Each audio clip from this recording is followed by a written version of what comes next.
உங்களோடு கூட வேதத்தை உங்க கரத்தில் எடுத்துக்கொள்ளுங்கள். இதில் நம் ஆண்டவர் நமக்கு என்ன பேசுகிறார் என்றதை நாம் அனைவரும் கவனிக்க போகிறோம். ஆண்டவர் என்ன சொல்லுகிறார் என்றதை என்னோடு கூட நீங்க கவனியுங்கள். தேவன் உங்களை ஆசீர்வதிப்பார் என்று நம்புங்கள். கர்த்தருக்கு மகிமை.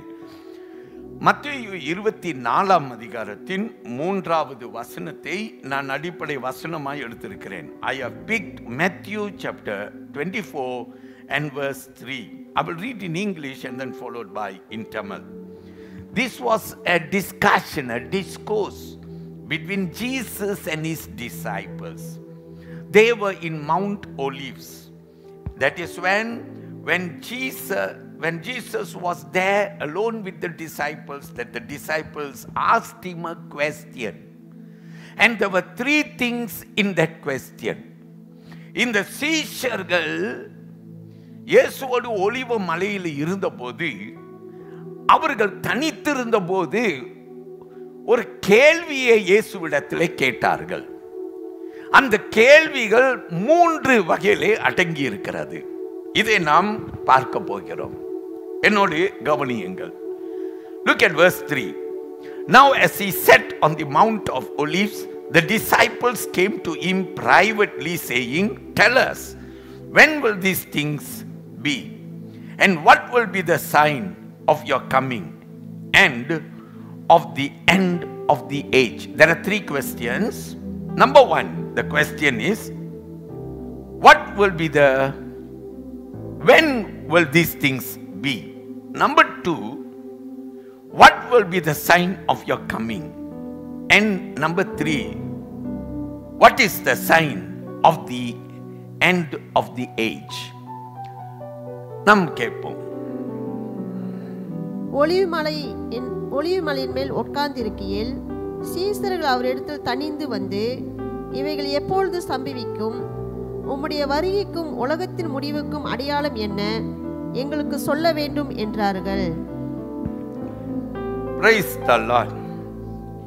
இவைகள் எப்போது சம்பவிக்கும்? உம்முடைய வருகையின் அடையாளம் என்ன? இறுதி கால அடையாளங்கள் என்ன என்று இவர்கள் இயேசுவிடத்திலே கேட்டார்கள் என்றதை நாம் பார்க்கிறோம். ஒரு 3 கேள்விகளை இயேசுவிடத்திலே கேட்டார்கள். முதல்ல உங்களுக்கு நான் அறிமுகப்படுத்துகிறேன். I want to introduce the theme. போன வாரத்தில் இருந்து நீங்க பார்த்தீங்கன்னா, இந்த COVID-19 பேண்டமிக் இது என்னதென்று, நம்ம என்ன செய்யணும், ஞானமா நடக்கணும், இப்படியெல்லாம் நான் சென்ற வாரம் கற்றுக் கொடுத்தேன். இன்றைக்கு நான் உங்களோடு கூட இந்த COVID-19 இறுதி கால அடையாளமும் என்ற ஒரு தலைப்பில் நான் உங்களுக்கு சில விளக்கங்களை கொடுக்க பிரயாசம் எடுக்க போறேன். தேவன் உங்களை ஆசீர்வதிப்பாராக. COVID-19 மற்றும் இறுதி கால அல்லது நாட்கள் அறிகுறிகள் என்ற தலைப்பு. 2019 ஆண்டு டிசம்பர் மாதம் இந்த கொரோனா வைரஸை குறித்து நம்ம கேள்விப்பட்டோம். மார்ச் மாதம் 18ஆம் தேதி வரும்போது மலேசியாவில் லாக்டவுன் உண்டாயிருச்சு. உடனே எல்லாரும் போய் ஸ்டோரா இருக்கிற சாப்பாட்டு பொருள் எல்லாம் ஸ்டாக் பண்ணிடுவோம், என்ன நடக்குமோ தெரியாதுன்னு சொல்லி எல்லா ஸ்டோரும் காலி ஆயிட்டு, எல்லாரும் ஒரே ரஷ்ஷிங். எல்லா இடத்துலையும் கவர்மெண்ட் அறிவித்தாங்க, பள்ளிக்கூடங்கள் அடைக்கப்படும், வேலை செய்கிறவர்கள் வீட்டில் இருந்து நீங்க வேலை செய்யுங்கள், யாரும் ஒன்றாக கூடக்கூடாது, சபைகள் கூடக்கூடாது, இப்படி பலவிதமான அதிகார கட்டளைகளை விதைத்தார்கள். 1 மாசம் ஃபுல் லாக்டவுன். அதுக்கு பிற்பாடு இப்போது நாம் 1.5 வருடம் காலமாக இன்னும் இந்த COVID-19 நம்ம போராடி கொண்டிருக்கிறோம். இன்னும் எவ்வளவு நாட்கள் ஆகும் என்று நமக்கு தெரியாது. ஆனா ஆண்டவருடைய பிள்ளைகள் நிறைய பேர் என் இடத்துல பேசும்போது, வாட்ஸ்அப் பண்ணும்போது என்கிட்ட இப்படி கேட்டிருக்கிறாங்க, பாஸ்டர் இது கடைசி காலமா? இது கடைசி காலமா? இயேசுவுடைய வருகையா அப்படின்னு சொல்லி என்கிட்ட அநேகர் கேட்டிருக்கிறாங்க.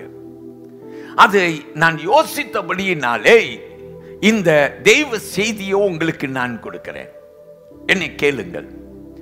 இயேசு இப்படியாக வேதத்திலே ஒரு இடத்திலே கடைசி காலத்தை குறித்து பேசினார், அடையாளத்தை குறித்து பேசினார். லூக்கா 21ஆம் அதிகாரம். I want you to come with me to Luke's Gospel chapter 21 and I want you to come to verse 25 where Jesus, when he spoke about second coming, he said, and there will be signs in the sun, in the moon and in the stars, and on the earth distress of nations, with perplexity, the sea and the waves roaring.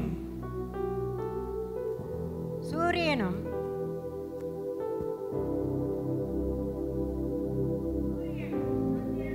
நட்சத்திரங்களிலும் அடையாளங்கள் தோன்றும்.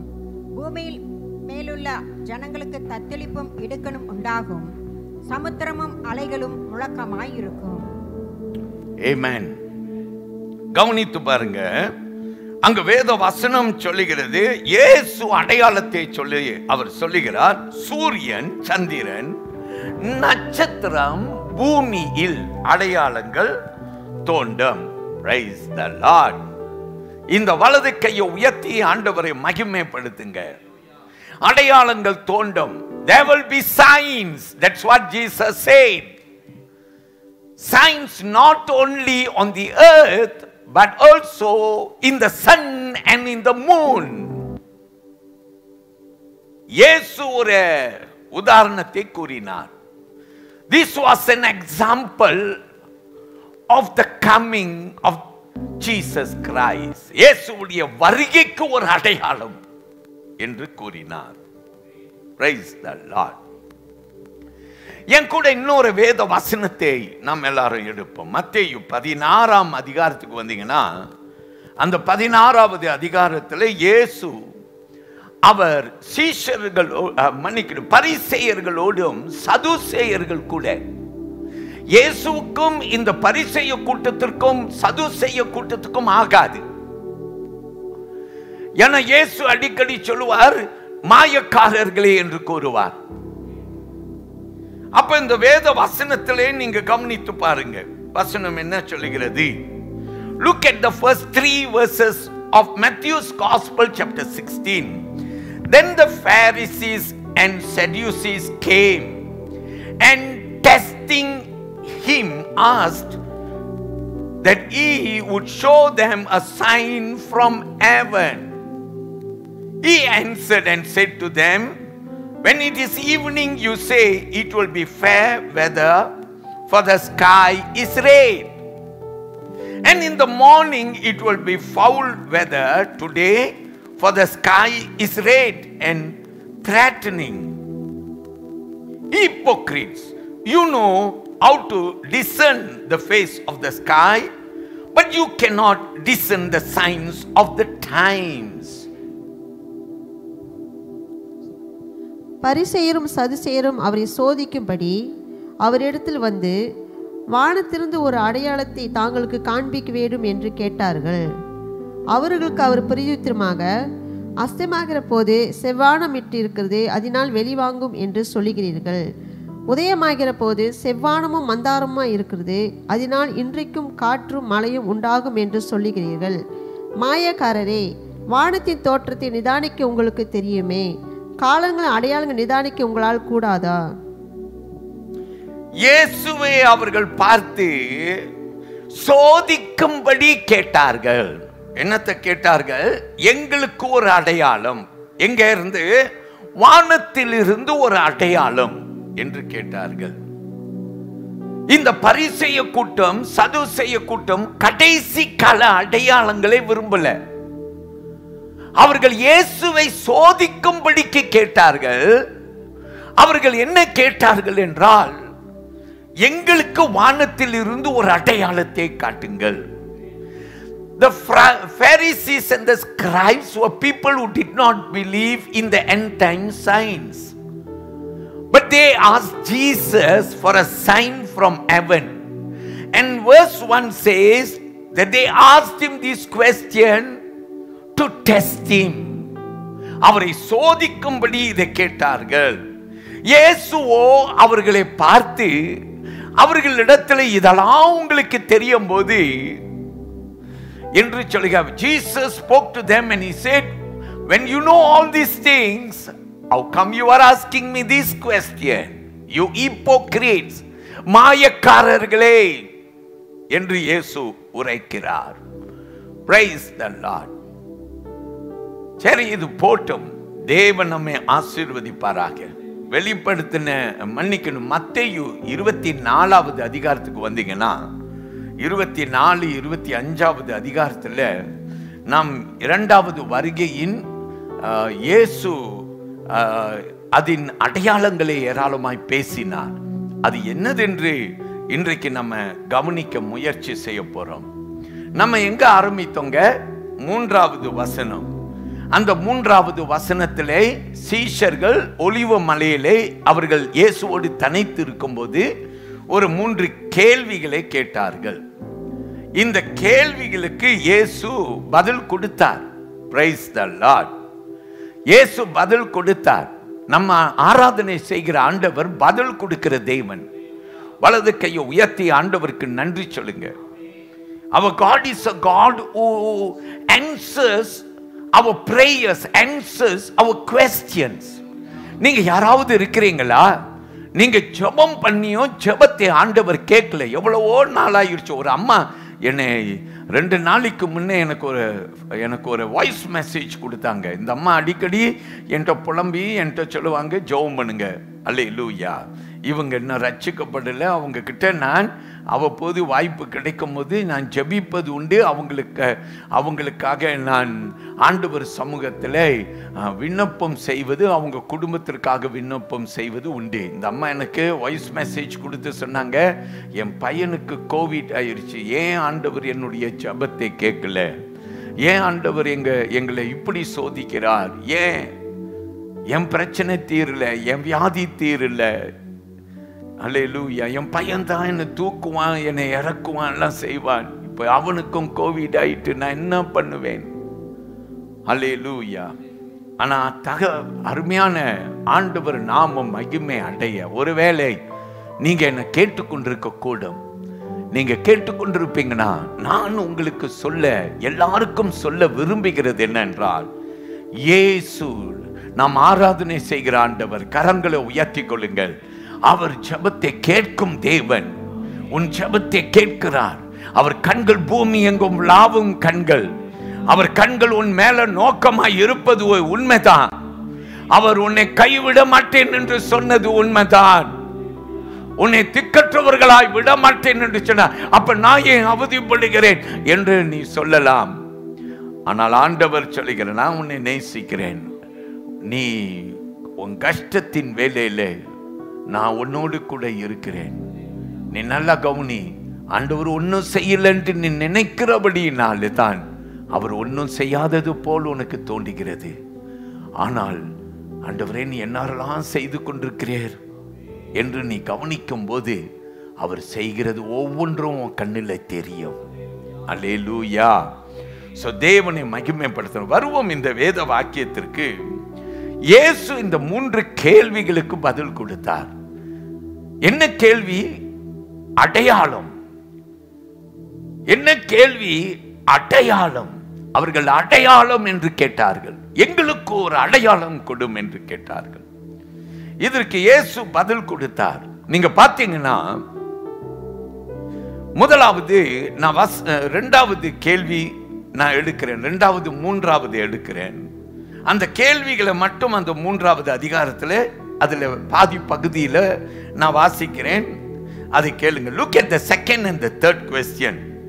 And what will be the sign of your coming and the sign of the end of the age?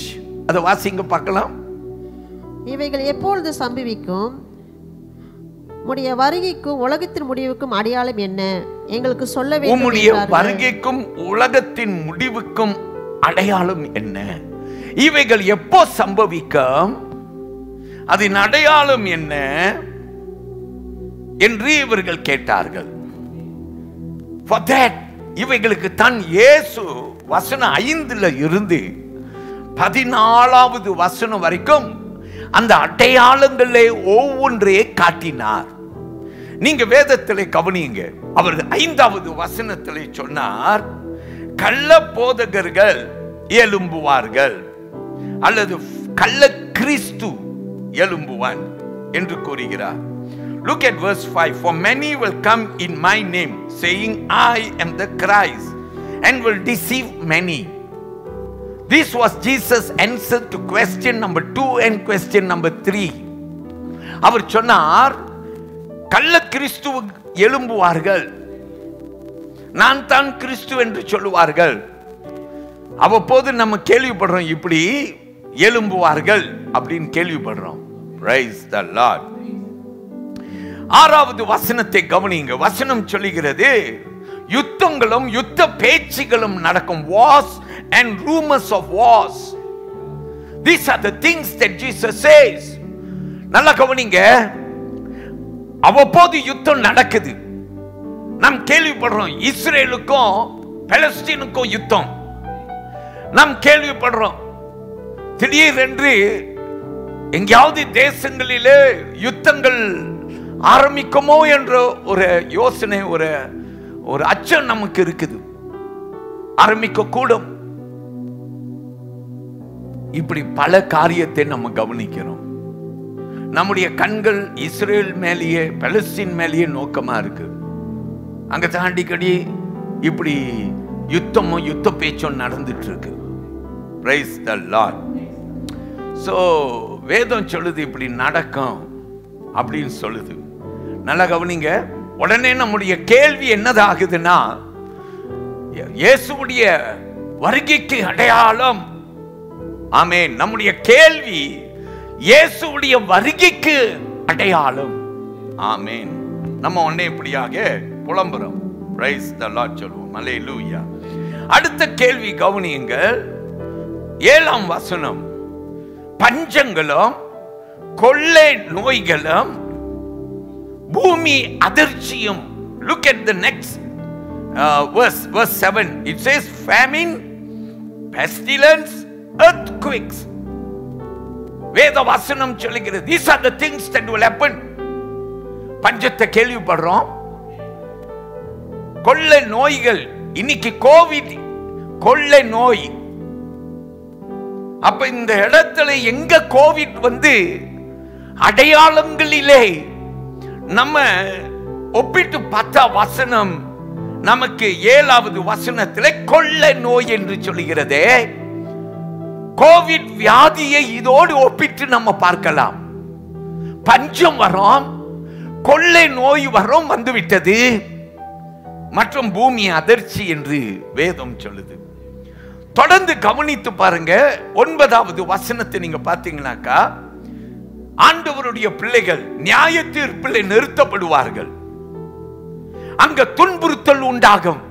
அவ்வப்போது நம்ம கேள்விப்படுறோம், நிறைய துன்புறுத்தப்படுகிறார்கள். நான் இந்தியாவில் படித்தேன். WhatsApp குரூப்ல இந்தியா UBS அப்படின்னு சொல்லி ஒரு வாட்ஸ்அப் குரூப் எங்களுக்கு இருக்கு. இதுல ஜஸ்ட் 2-3 நாளுக்கு முன்பு ஒரு பெரிய கதை ஒன்று நடந்தது. இந்தியாவில் ஒரு பகுதியில் ஒரு பாஸ்டரை போலீஸ் அதிகாரிகள், ஒரு போலீஸுடைய பாலாயில் ஸ்டேஷன்ல இருந்து அந்த போலீஸ் அதிகாரிகள் அத்தனை பேரும் சேர்ந்து இந்த பாஸ்டரை பயங்கர துன்புறுத்தல் பண்ணினார்களாம். அந்த கிராமத்திலே அவர் குடியிருக்க முடியாத அளவுக்கு அவரை துன்புறுத்தி அந்த போலீஸ் ஸ்டேஷன்ல உள்ள அத்தனை போலீஸ் அதிகாரிகளும் அவனை அளவுக்கு மீறி வேதனைப்படுத்தி துரத்தி விட்டார்களாம். அதே பட்டணத்திலே வாழ்ந்தவன். வேதம் சொல்லுகிறது, கிறிஸ்தவர்கள் துன்பப்படுத்தப்படுவார்கள். அநேகர் ஒருவேளை நம்மை துன்பப்படுத்துவார்கள். இன்னைக்கு நம்ம அவ்வப்போது கேள்விப்படுறோம், நம்ம தேவனை ஆராதனை செய்கிறோம், மற்றவர்கள் நம் தேவனை ஆராதனை செய்கிறதை அவர்கள் புறம் கூறுகிறார்கள், கேலித்தனம் பண்ணுகிறார்கள், அவமானப்படுத்துகிறார்கள், எல்லாம் செய்கிறார்கள், எல்லாம் நடக்கும். இதுக்கு மேலேயே நடக்கும், துன்புறுத்த கூடப்படுவார்கள். அல்லேலூயா. நான் ஆரம்ப காலத்திலே ஆண்டவருடைய அன்புல பெருகு கொண்டிருக்கும் போது ருமேனியா, ரஷ்யாவில் அடிக்கடி நான் வாசிப்பேன் எப்படி கிறிஸ்தவர்கள் துன்பப்பட்டார்கள். சைனா, அயன் கர்டன் சைனா அப்படின்னு சொல்லுவோம். சைனா தேசத்துக்குள்ளார பைபிள் கொண்டு போகவே முடியாது.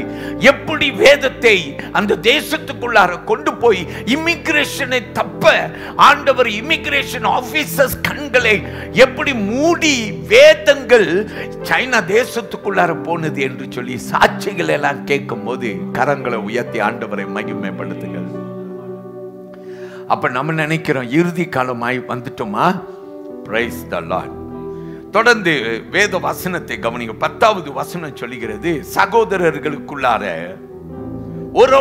ஒருவர் காட்டி கொடுப்பார்கள். 11வது வசனம் சொல்லுகிறது, கள்ள தீர்க்கதரிசிகள். இன்றைக்கு ரொம்ப ஜாக்கிரதையா நம்ம இருக்கணும். ஓநாய்கள், வேதம் சொல்லுகிறது, ஓநாய்கள் மத்தியில் உங்களை நான் அனுப்புகிறேன். இன்றைக்கு ஆண்டவருடைய ஊழியத்தை நம்ம ஜாக்கிரதையாய் செய்யணும், ஜாக்கிரதையா இருக்கணும். எனக்கு ரொம்ப பெரிய கன்சர்ன் என்னன்னா, இன்னைக்கு ஆன்லைன்ல நமக்கு உலகத்திலே மலேசியாவிலே நடக்கிற அத்தனை ஆராதனைகளையும், எல்லா சபைகளில் நடக்கிற ஆராதனைகளை நம்ம பார்க்கலாம், நம்ம அவங்க செய்திகளை கேட்கலாம், எல்லாம் செய்யலாம். அடிக்கடி நான் சொல்லுவேன், உங்களுக்கென்று ஆண்டவர் கொடுத்த சபையை என்ன செய்து கொள்ள வேண்டும்? இறுக்கமாய் பற்றி கொள்ள வேண்டும். அல்லேலூயா. பற்றி கொள்ள வேண்டும். காரணம் என்ன? நம்ம எப்படிப்பட்ட காலத்துல வாழ்ந்துட்டு இருக்கிறோம்? கள்ள தீர்க்கதரிசிகள், கள்ள தீர்க்கதரிசிகள். எத்தனையோ பேர் என்ன பார்த்து சொன்னாங்க, பாஸ்டர் உங்களுக்கு டாக்டரேட் கொடுக்கிறோம் பாஸ்டர். சில பேர் என்ன பார்த்து சொன்னாங்க, பாஸ்டர் உங்களுக்கு பிஷப் கொடுக்கிறோம், பாஸ்டர் உங்களுக்கு அப்போஸ்டல்ஷிப் கொடுக்கிறோம், பாஸ்டர் நீங்க ஒரு பெரிய சபையின் போதகரா இருக்கிறீங்க, நாங்க என்ன செய்யறோம், உங்களுக்கு தீர்க்கதரிசி என்ற ஒரு பட்டத்தை கொடுக்கிறோம். நான் எல்லார்ட்டையும் என்ன தெரியுமா சொல்லுவேன், நீங்க எந்த பட்டத்தை எனக்கு கொடுத்தாலும் நான் செய்ய போற ஊழியம் கனமான பாஸ்டர் ஊழியம். கரங்களை உயர்த்தி கர்த்தரை மகிமைப்படுத்துங்க. Price the Lord. அதனால யாரும் என் பேர்ல ஒரு இனிஷியல் டாக்டர் என்று போட்டோ அப்போஸ்டல் என்று போட்டோ அது நான் போட சொல்லுவதும் கிடையாது, நான் போடுறதும் கிடையாது. Price the Lord. அப்படி அல்ல. கரங்களை உயர்த்தி தேவனை மகிமைப்படுத்துங்க. கர்த்தர் பெரியவர். அல்லேலூயா. கள்ள போதகர்கள் வருவார்கள். 12வது வசனம் சொல்லுகிறது, நீங்க பாத்தீங்கன்னாக்கா அந்த வேத வசனம், அக்கிரமம் மிகுதியாய்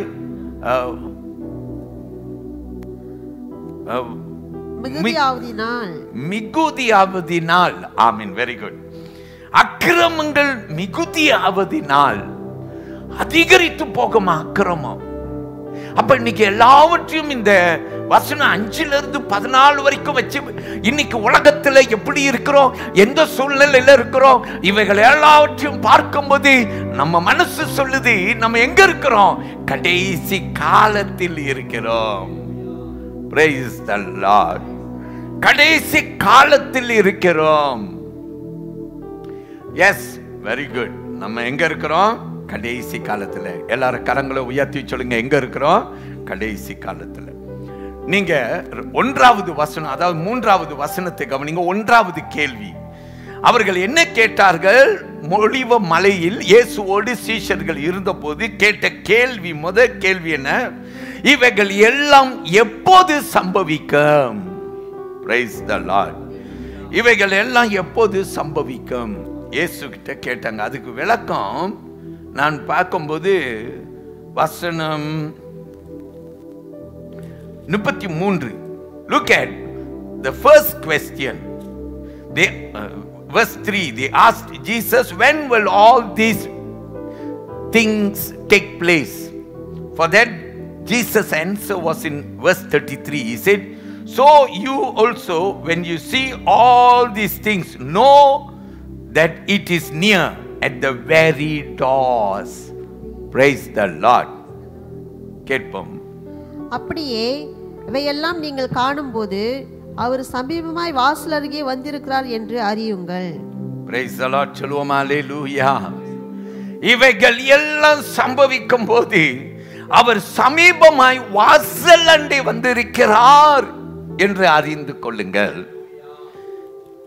இயேசு சொல்லுகிறார் இவைகள் எல்லாம் நடக்கும் போது. அப்ப இன்னைக்கு நம்ம என்ன சொல்றோம்? கடைசி காலத்திலே வாழ்ந்து கொண்டிருக்கிறோம். இதோ இயேசு வாசல் அண்டை வந்து விட்டார் என்று நாம் சொல்லுகிறோம்.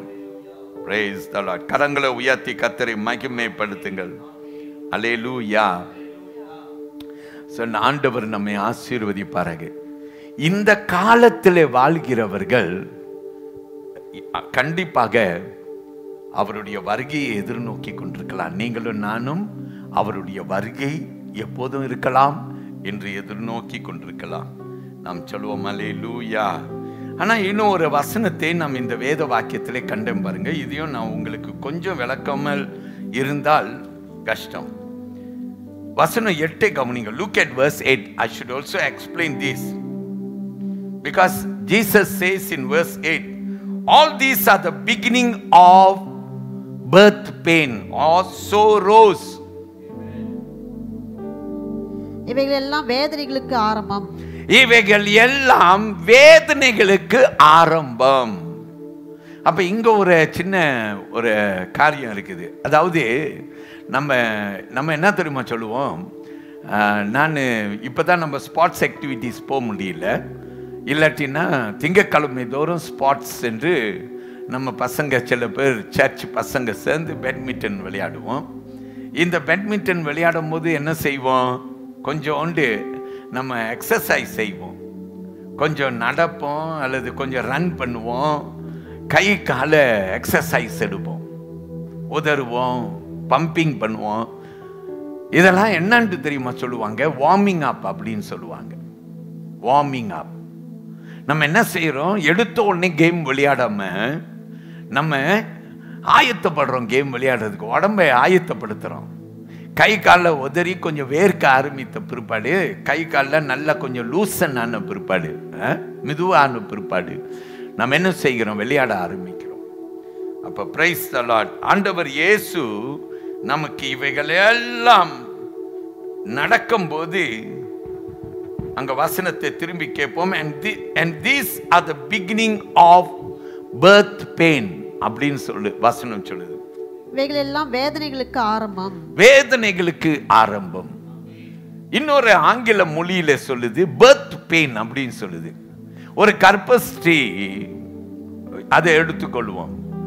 எப்படி குழந்தை பிறப்பதற்கு முன்பு அவள் முதல்ல கடந்து போகிறது ஒரு வலி.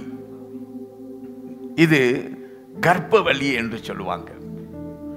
இதை பவுல் வர்ணிக்கிறார். நீங்க எப்படியாவது கிறிஸ்துவை அறியும்படிக்கு நான் எனக்குள்ளார என்ன வேதனை அடைகிறேன் அவர் சொல்றாரு. என் வேதனையை நீங்க தெரிஞ்சுக்கணும்னாக்கா, நீங்க எப்படி தெரிஞ்சுக்கணும்னாக்கா இது கர்ப்ப வலி என்று சொல்றாரு. கர்ப்ப வலி எப்படி இருக்குங்க? விட்டு விட்டு வலிக்கும்.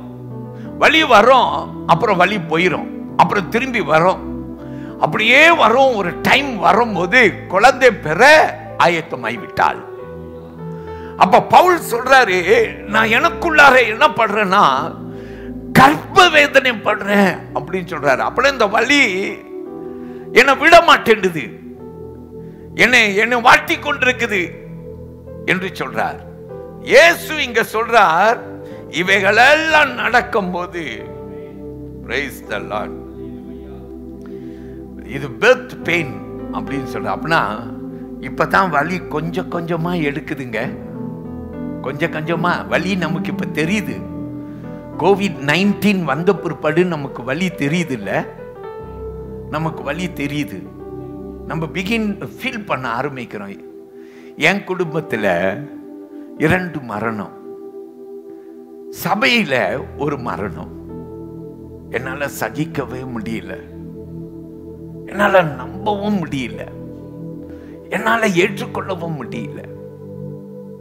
ஆண்டவர்கிட்ட கதறேன், ஏன் ஏன் ஆண்டவரே. ஆனா இங்க இயேசு கடைசி காலங்களின் அடையாளங்களை குறித்து கொள்ள வியாதி என்று 7வது வசனத்திலே பஞ்சங்களும் கொள்ள வியாதிகளும் பூமி அதிர்ச்சிகளும் என்று பேசின பிற்பாடு சொல்றார், இவைகள் எல்லாம் வேதனைக்கு ஆரம்பம். அப்படின்னா warming up. Praise the lord. Hallelujah. ஆரம்பம், வேதனைக்கு ஆரம்பம். Praise the lord. அப்ப இதை நம்ம தெரிந்து கொள்ள வேண்டும். We must surely understand this, that COVID-19 that we are experiencing now is the beginning of the birth pang, is the beginning of the sorrows. We are just in the warming up session. There's more to come. இப்படின்னா என்ன அர்த்தம்னா, இன்னும் அநேகம் நாம் சந்திக்கும் காலம் நேரம் வருகிறது. Praise the Lord. அப்ப ஆண்டவருடைய பிள்ளைகளாகிய நாம் எப்படி வாழணும்? How we should live when you already have the signs of Jesus coming at the door. இயேசு வாசலண்டை வர ஆரம்பிக்கிறார் என்று அறியும் போது நீங்களும் நானும் எப்படி வாழ வேண்டும்? How do we need to live? உங்களுக்கு வேத அறிவு இருந்தா மட்டும் பத்தாது. You don't only need Bible knowledge. You need to respond to this knowledge. Praise the Lord. இதற்கு நீங்க மறுமொழி கொடுக்கணும். You have to give. Praise the Lord. நான் உங்களுக்கு சில ஆலோசனை கொடுக்கும்படிக்கு விரும்புறேன். நான் இப்ப கொஞ்சம் முன்ன சொன்னேன், என் குடும்பத்திலேயே 2 பாதிப்பு, சபையில பாதிப்பு. Praise the Lord. Praise the Lord. அப்ப நம்பர் 1 நான் என்ன தெரியுமா, இதை பார்த்த பிற்பாடு நான் அறிந்து கொண்டது, ஆபத்து எல்லாருக்குமே வரும். இந்த கொள்ள வியாதி வரும்போது நான் ஆண்டவருடைய பிள்ளை, நான் ஊழியம் செய்கிறேன். நம்மளுடைய மலேசியாவுடைய தமிழ் பாஸ்டர்ஸுடைய வாட்ஸ்அப் குரூப்ல இருக்கிறேன். அநேக பாஸ்டர்ஸ் இந்த வியாதியிலே அகப்பட்டு மரித்து போயிருக்கிறார்கள். பாஸ்டர்ஸ் மனைவி மரித்து போயிருக்கிறார்கள். பாஸ்டருடைய பிள்ளைகள் மரித்து போயிருக்கிறார்கள். இந்தியாவில் நான் என்னுடைய கல்லூரி வாட்ஸ்அப்ல என்னோடு படித்த போதகர்மார்கள் இந்த வியாதியில தாக்கப்பட்டிருக்கிறார்கள். நான் இந்தியாவுக்கு போகும்போது பெங்களூருக்கு போயிட்டு வருவேன். எத்தனையோ முறை இந்த பாஸ்டர் நம்ம வீட்டில் வந்து என் கூட வீட்டிலேயே இருந்த பாஸ்டர் மனைவி, அருமையான பாஸ்டருக்கும் கோவிட், பாஸ்டர் மரித்து போனார். அப்ப நான் ஒன்றாவது அறிந்து கொண்டேன், இந்த கொள்ள வியாதிகள் யாரையும் விட்டு வைக்காது. அல்லேலூயா. No one is spared. Praise the Lord. We are all at risk when we face this pestilence, this pandemic. So நல்லா அறிந்து கொள்ளணும். கர்த்தருடைய பிள்ளை நான் பயப்பட மாட்டேன். நான் ஆண்டவருடைய பிள்ளை, அதனால துணிந்து நான் போவேன், நான் எதையும் செய்வேன். நான் 2 டோஸ் போட்டுட்டேன், எனக்கு நோ ப்ராப்ளம். அப்படி கிடையாது. Praise the Lord. ஆளை பார்த்து இந்த வியாதி வருவதில்லை. தமிழ் ஜனங்களை விட்டு விட்டு நம்ம ஆரம்பத்தில் இந்த பெண்டமிக் வரும்போது அடிக்கடி நம்ம தமாஷா கேள்விப்பட்டது, நாங்க தமிழன்டா, நாங்க தமிழன், நாங்க ரசம் குடிக்கிறோம். அப்ப ரொம்ப பேர் ரசம் இது அதுன்னு சொல்லி, அதனால தான் எங்களுக்கு இந்த பாதிப்பு இல்லை. அப்புறம் பார்க்குறோம் இந்தியாவில், குறிப்பா நீங்க பார்த்தீங்கன்னாக்கா இந்தியாவில் மாபெரும் ஒரு பாதிப்பு. Praise the Lord. அப்ப யாரை விட்டு வச்சிச்சு? யாரையும் விட்டு வைக்கல. ஊழியக்காரவங்களை விட்டு வைக்கல, ஆண்டவர் பிள்ளைகளை விட்டு வைக்கல, யாரையும் விட்டு வைக்கல. அல்லேலூயா. அப்ப இதுக்கு நான் என்ன சொல்லலாம்? What can I tell you?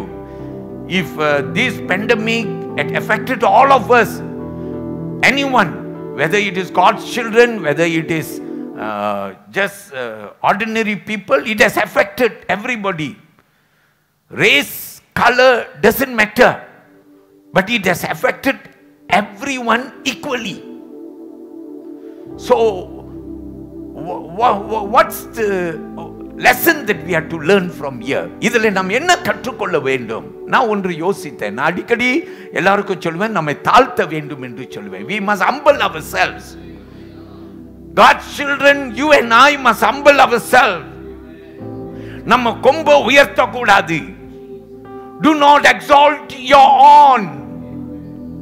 This is a time when God's children must learn to humble ourselves. I'll give you a scripture lesson. James chapter 4.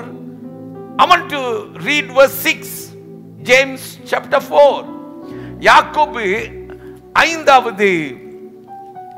4வது அதிகாரம், மன்னிக்கணும், 4வது அதிகாரம் 1வது நான் 6ஆம் வசனத்தை உங்களுக்கு வாசிக்க போகிறேன். But he gives more grace, therefore he says, God resists the proud but gives grace to the humble. அவர் அதிகமான கிருபையை அளிக்கிறாரே, ஆதலால் தேவன் பெருமை உள்ளவர்களுக்கு எதிர்த்து நிற்கிறார். தேவன் பெருமை உள்ளவர்களுக்கு எதிர்த்து நிற்கிறார். தாழ்மை உள்ளவர்களுக்கோ கிருபை அளிக்கிறார். தாழ்மை உள்ளவர்களுக்கோ கிருபை அளிக்கிறார். And look at verse 10.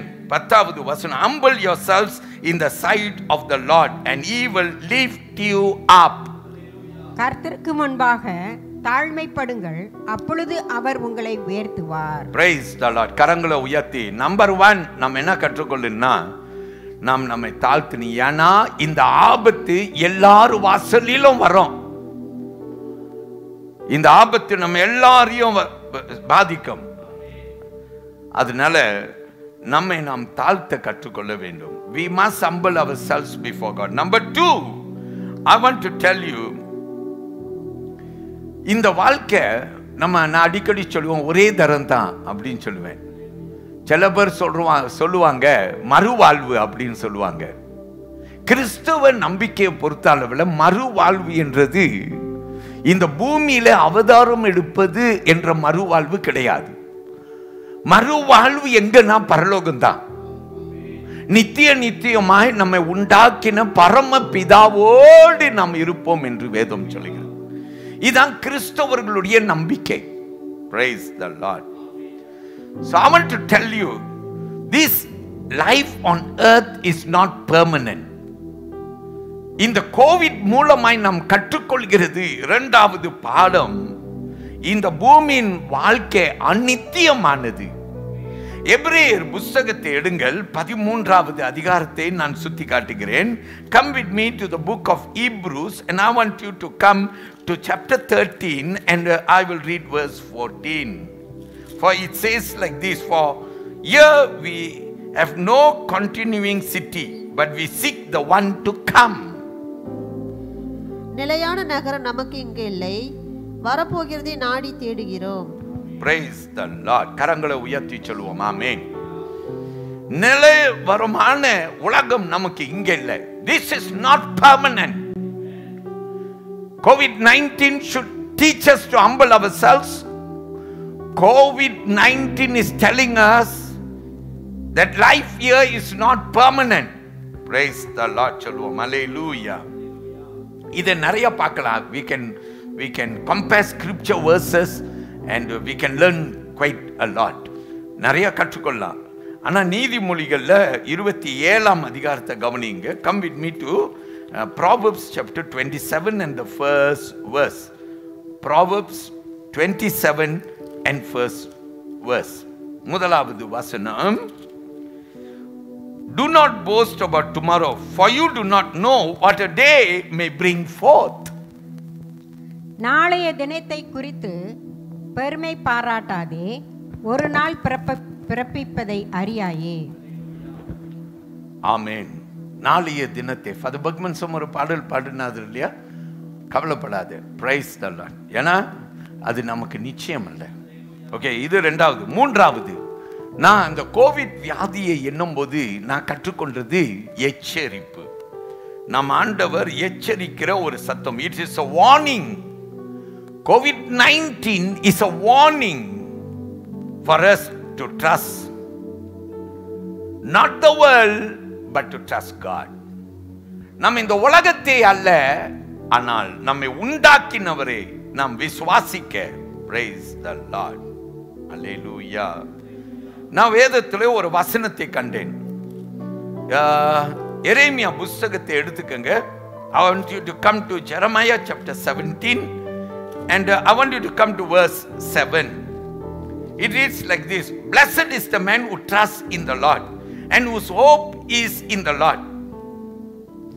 கர்த்தர் மேல் நம்பிக்கை வைத்து கர்த்தரே தன் நம்பிக்கையாக கொண்டிருக்கிற மனுஷன் பாக்கியவான். Amen. கர்த்தர் மேல நம்பிக்கை கொண்டு இருக்கிற மனுஷன் பாக்கியவான். கரங்களை உயர்த்தி கர்த்தரே நாம் மகிமைப்படுத்துவோம். கர்த்தர் மேல நம்பிக்கை வைப்போம். Praise the Lord.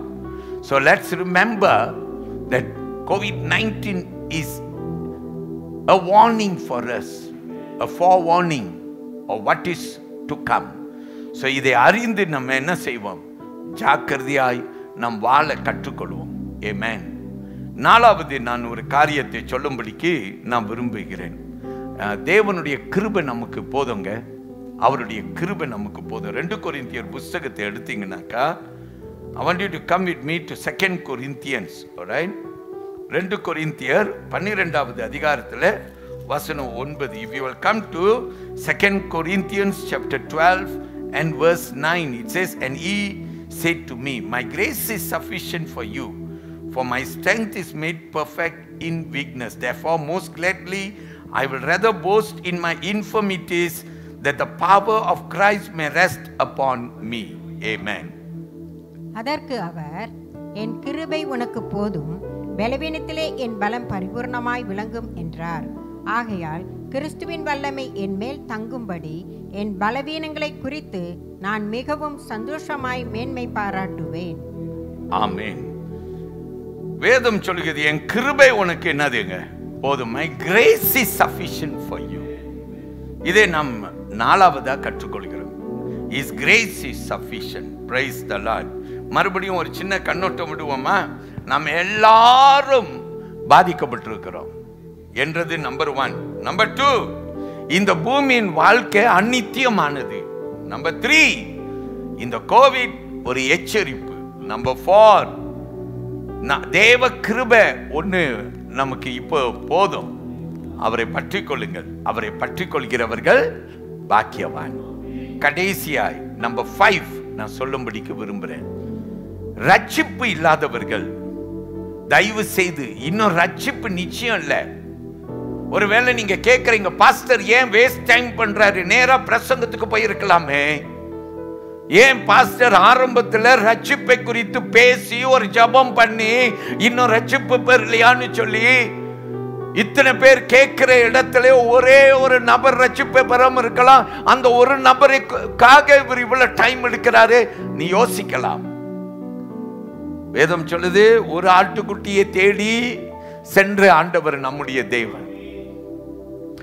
ஆனா ரட்சிப்பு பெற்றுட்ட மாதிரி நீ இருக்கிற, ஆனா ரட்சிப்பு நிச்சயம் இருக்கா?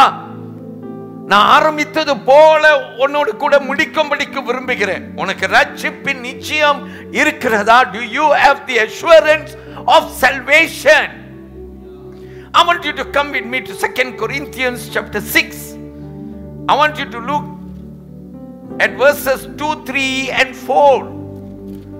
But I will read verse 2. 2 கொரிந்தியர் 6ஆம் அதிகாரம் வசனம் 2 இருந்து 4 வரையிலும். For he says, in an acceptable time I have heard you, and in the day of salvation I have helped you. அனுக்கிற காலத்திலே நான் உனக்கு செவி கொடுத்து ரட்சணிய நாளிலே உனக்கு உதவி செய்தேன் என்று சொல்லி இருக்கிறாரே. ஆமென். இதோ இப்பொழுது அனுக்கிற காலம், இப்பொழுதே ரட்சணிய நாள்.